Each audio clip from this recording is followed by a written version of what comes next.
আমার নাম মোহাম্মদ বাদশাহ আলম, বাসা গড্ডিমারি। দিচ্ছি কারণ বৃষ্টিতে মানুষের অসুবিধা হচ্ছে, ফোন টোন রাখতে পারতেছে না, বৃষ্টিতে বের হতে পারতেছে না, কেউ যেন মাথায় দিয়ে বের হতে পারে, আর মোবাইলটা মানিব্যাগটা সেফ থাকতে পারে। এই জন্য ভালোই লাগতেছে, সবাই সবাই যেন বৃষ্টিতে হলেও বের হতে পারে, এই জন্য আর কি দেওয়া, যে মানুষের মোবাইলটা যেন সেফ থাকে, মানিব্যাগটা যেন সেফ থাকে।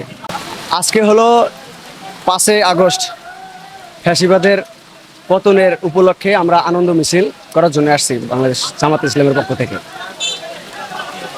হ্যাঁ, তারপরে যে বৃষ্টির মধ্যে আমরা বের হইতে পারলাম না, নামাজ শেষে বের হইছি, মিছিলের জন্য বের হইছি, আর তখনই বৃষ্টি।